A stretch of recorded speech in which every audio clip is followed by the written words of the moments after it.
America के Iran पर हमलों में 7 फौजियों समेत 30 शहरी शहीद। ईरानी फौज का बुज़दिलाना जारियत का मुनासिब वक्त पर भरपूर जवाब देने का ऐलान। तर्जमान ईरानी हुकूमत फातिमा महाजरानी ने जानी नुकसान की तस्दीक की। कहा कि हुकूमत पूरी ताकत से आवाम के साथ खड़ी है। जनूबी ईरान इस सरजमीन का धड़कता हुआ दिल है। सेंटकॉम के मुताबिक अमरीकी अफवाज ने बमपूर में ज़मीनी फौज के अड्डे के रिहायशी हिस्से को 13 मिसाइलों से निशाना बनाया। हमले में रिहायशी क्वार्टर्स, गेस्ट हाउसेज और गार्ड पोस्ट निशाना थी।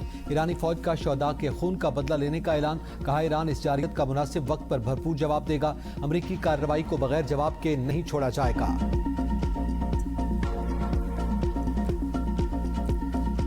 Next week comes the power plants. Next week comes the bridges. We're going to knock out all their power plants. We're going to knock out all their bridges unless they get to the table and negotiate. I think they have no choice. By far the most important is they will not have a nuclear weapon. Iran ने मुआहदा न किया तो अगले हफ्ते बिजली घर और पुल निशाना बनेंगे। सदर ट्रंप की धमकी। एक इंटरव्यू में कहा कि हमलों का यह सिलसिला उस वक्त तक नहीं रुकेगा जब तक मैं ये न कह दूं कि बस बहुत हो गया। अमेरिका ने मंगल को ईरान के साथ बातचीत की और मुआहदे पर जोर दिया। ईरान के पास लड़ने की सलाहियत बाकी है, लेकिन ये बहुत ज्यादा नहीं। मुज़ाकरात का वाहिद मुअस्सर रास्ता फौजी दबाव है। हम एक पहाड़ी मकाम की निगरानी कर रहे हैं। तेहरान ने कोई कदम उठाया तो फौरी जवाब देंगे। आबदा हुर्मुज़ पर 20% टोल टैक्स के ऐलान पर यू टर्न लेते हुए ट्रंप ने कहा कि खलीजी ममालिक में अमेरिका में सरमायाकारी करेंगे। ईरानी सरजमीन के एक एक इंच का पूरी कुव्वत से दिफा किया जाएगा। सदर मसूद पेज़ेश्कियान का दो टोक ऐलान। कहा ट्रंप बताएं क्या उन्होंने मैदान जंग में अपने मकासद हासिल कर लिए। ईरान को तकसीम करने की कोशिश करने वाले बताएं उन्हें आखिर हासिल क्या हुआ।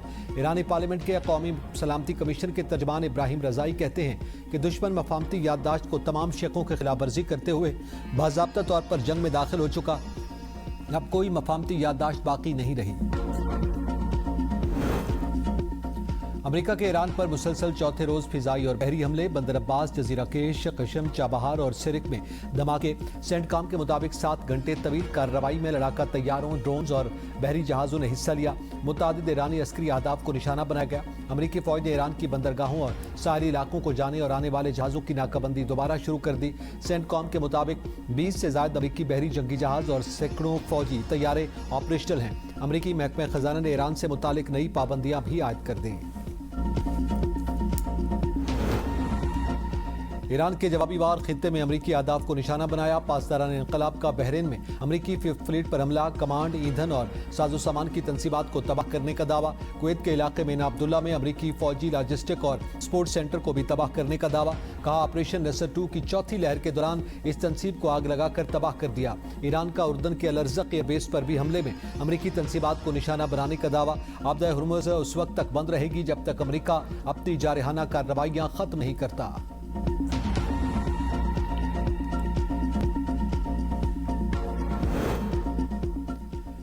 आबदा हुर्मुज़ में शदीद कशीदगी और अमरीका के मुसलसल हमलों के असरात। आलमी मंडी में तेल की कीमतों में मुसलसल इजाफा जारी। ब्रेंट क्रूड ऑयल 87 और WTI $80 फी बैरल पर पहुंच गया। वज़ीर-ए-आज़म की ज़ेर-ए-सदारत किफ़ायतशारी इक़दामात पर अहम इजलास आज होगा।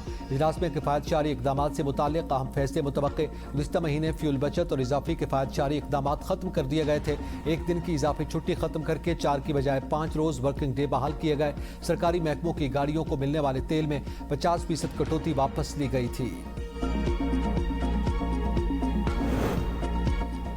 वज़ीर-ए-आज़म शहबाज शरीफ से अक़वाम मुत्तहिदा के अंडर सेक्रेटरी जनरल की मुलाकात। कुदरती आफात से निपटने, इंसानी इमदाद और मौसमियाती तब्दीलियों से दरपेश चैलेंजेस पर तबादला ख्याल।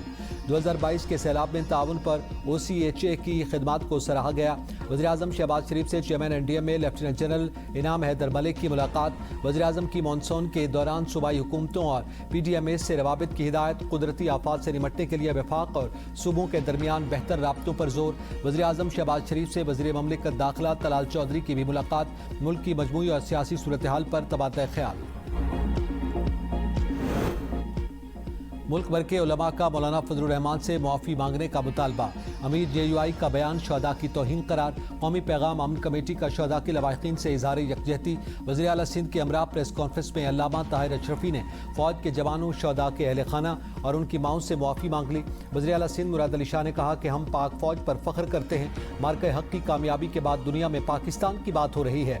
मौलाना ताहिर अशरफी ने कहा कि शहदा की कुर्बानी का कोई माली मुआवजा नहीं हो सकता। सिक्योरिटी फोर्सेज के जवान तनख्वाह के लिए सरहदों की हिफाजत नहीं कर रहे। जो हमारी हिफाजत के लिए जान कुर्बान करे उसकी तौहीन किसी सूरत काबिल कबूल नहीं।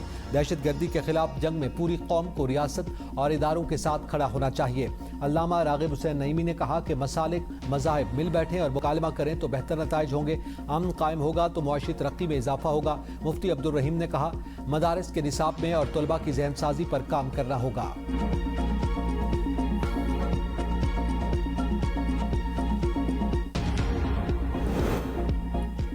पाकिस्तान का अमन सिक्योरिटी फोर्सेज के शहदा का मरहून मिन्नत है। मसाजिद, इमाम बारगाहें और मदारिस उन्हीं सिक्योरिटी फोर्सेज के शहदा के खून की बदौलत आबाद हैं।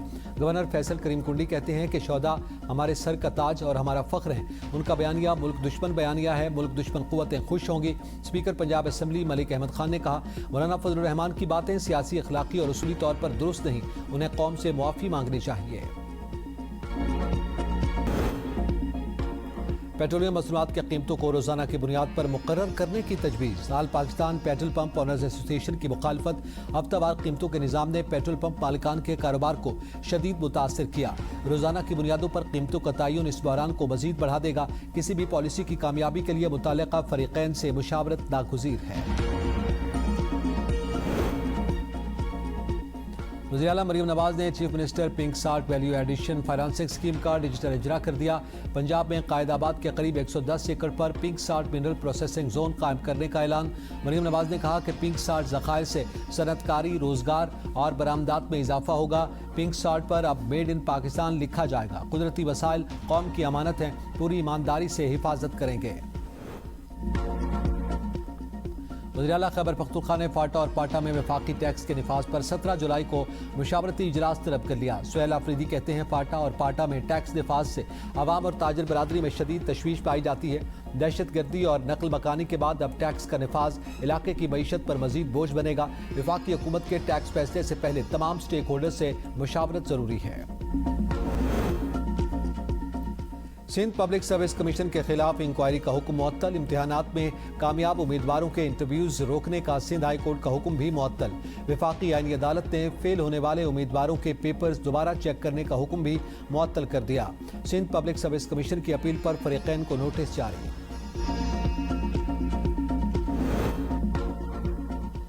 हारेस स्टील मिल रेफरेंस खत्म करने के खिलाफ केस। वफाकी आईनी अदालत ने नैब को नोटिस जारी कर दिया। आइंदा समात तक स्टेटस बरकरार रखने की हिदायत। वकील ने कहा कि इस केस में जाली दस्तावेजात, जाली शनाख्ती कार्ड की बुनियाद पर कर्जे हासिल किए गए। जस्टिस हसन अजहर ने रिमार्क्स दिए कि पहले एहतियात नहीं की जाती तो वक़वा होने के बाद सब जाग जाते हैं। जस्टिस आमिर फारूक ने कहा कि देखना होगा कि नैब के रेफरेंस खत्म करने के फैसले को चैलेंज किया जा सकता है या नहीं।